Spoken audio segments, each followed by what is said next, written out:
What if nearly 300 Chinese companies vanished from US stock exchanges overnight? Gone. Poof, like a magician's trick. But instead of applause, we're talking about $1 trillion market shakeup. Welcome back to the most curious financial minds on YouTube. And for those of you who don't know me, my name is Steven Spicer, and after more than 15 years of helping clients navigate the world of investments, this has got to be one of the most dramatic financial scenarios currently floating through Washington: the potential forced delisting of Chinese companies from American stock markets. This isn't some financial nerd's daydream. It's being talked about seriously, again, and this time with real traction. And even if it doesn't happen this time around, it's still something that is always on the table. And so it's worth being prepared for if you have your money invested in the traditional stock and bond portfolio. So let's break it down: how it could happen, what it would mean, and why your portfolio might be holding the bag if it does. Here's the current landscape. Right now, about 286 Chinese companies are listed on the US stock exchanges, representing roughly $1.1 trillion in market capitalization. That includes major players like Alibaba, JD.com, Baidu, PDD Holdings. These aren't penny stocks. These are integral components of ETFs, mutual funds, retirement portfolios, the works. And if you own something labeled emerging markets, odds are you're even more exposed. Now, enter the potential catalyst, a second Trump term.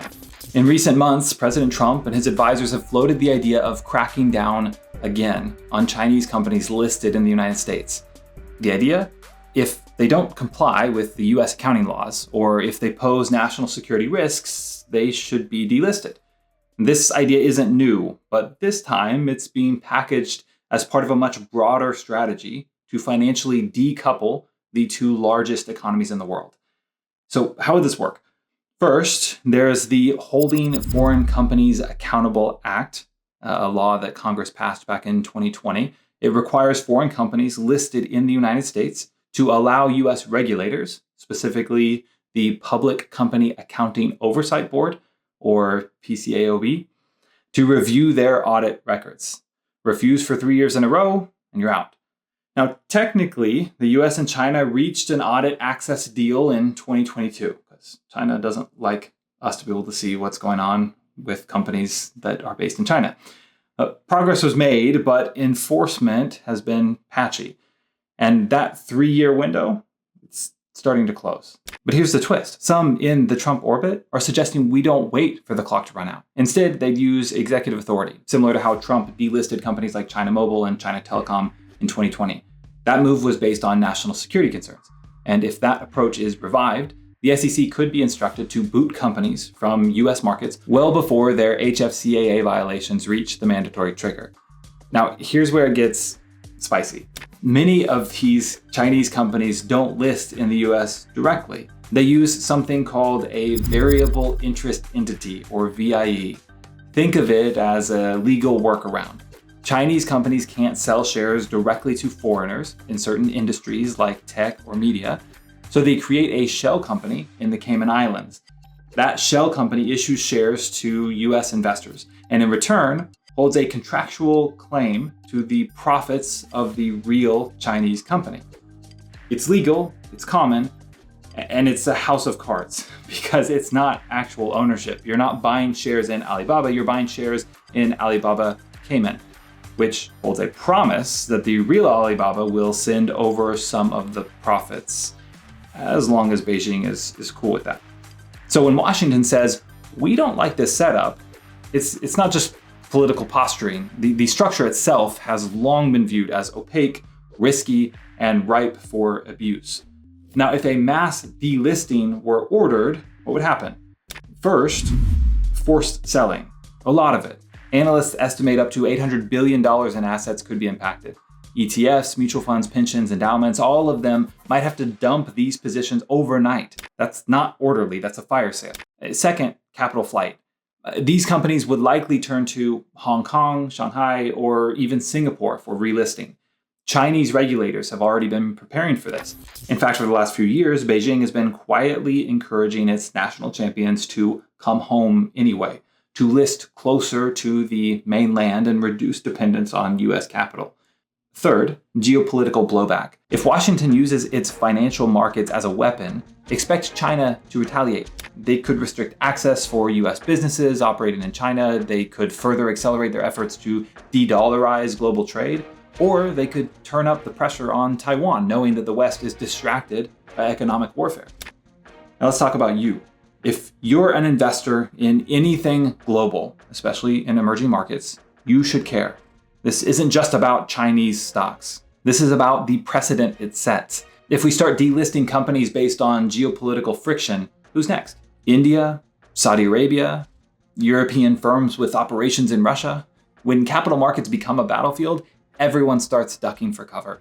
And in that environment, long-term investors like you and me are the ones most at risk of catching the shrapnel. So what can you do to get ahead of this? First, if you're invested in a traditional stock and bond only portfolio, which I don't recommend, but most people are, you need to get granular with your exposure. It's not enough to say, oh, I don't invest in Chinese stocks. You might. A lot of passive investment vehicles, especially in emerging markets or global growth funds, include Chinese companies by default, a lot of it. Alibaba alone is in over 100 ETFs.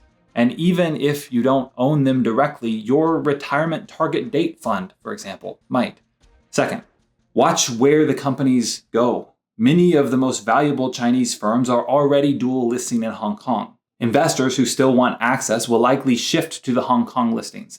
But here's the catch. That comes with less liquidity, different trading hours, potentially higher volatility, and in some cases, less regulatory protection. Third, think beyond just the stocks. There's a domino effect. Think about the asset managers and index providers who have to rebalance. Think about financial advisors reworking client allocations. Think about US multinationals doing business in China suddenly caught in the political crossfire. This isn't just about Chinese companies, it's about American companies too.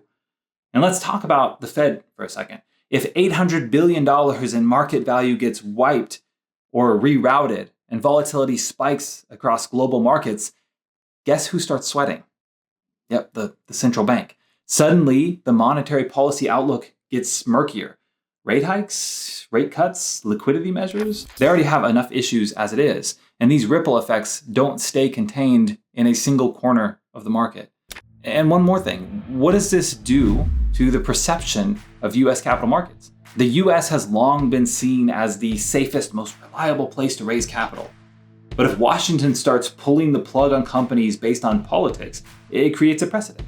The market is no longer neutral territory. It becomes a policy tool. That might sound appealing in the short term, but long term?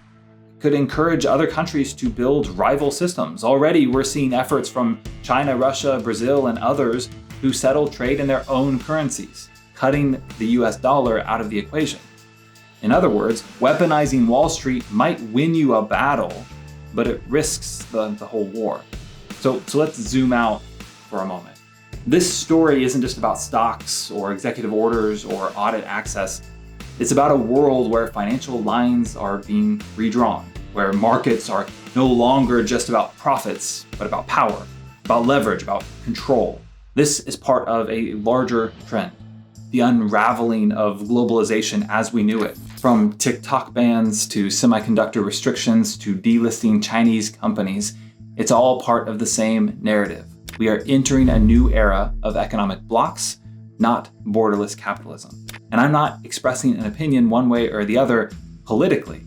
It's just a reality that we as investors have to deal with. So if you're building wealth in this new world, your strategy needs to evolve with it. That means more geopolitical awareness, more scrutiny of international exposure, and a whole lot more adaptability than what the old playbook prepared you for. Because let's be honest, the old idea that you can just buy the global index and forget it, that's fading fast. I detail many of the risks with that passive stock and bond strategy in my book and thoroughly explore better strategies in our Financial Doomsday Survival Guide email series. I'll link out to that for you below. Anyway, back to these Chinese stocks specifically. Could this delisting scenario really happen? Yes. Would it be messy? Without question. Is it just political theater? Partially. But does it have real consequences for you as an investor? Absolutely. If you're still watching, you're clearly not just a headline reader. You're a thinker. You're someone who wants to see around corners, and that's exactly who this channel is for. So if you're doing this on your own, here's your action plan. Or if you have one of those mainstream advisors, as most are, here's what you need to ensure they are doing. Review your international holdings. Pay attention to regulatory developments this election cycle. Don't overreact, but don't be asleep at the wheel. Things can happen, things can change, and it can really affect you. And most importantly, and this time just for you specifically, keep asking the hard questions, because markets don't wait for us to catch up. Asking those hard questions will help you realize the massive risks to which traditional advice leaves you exposed. And that's exactly what our Financial Doomsday Survival Guide solves for. If you haven't started that journey already, you'll find the link below. I look forward to seeing you there. Take care.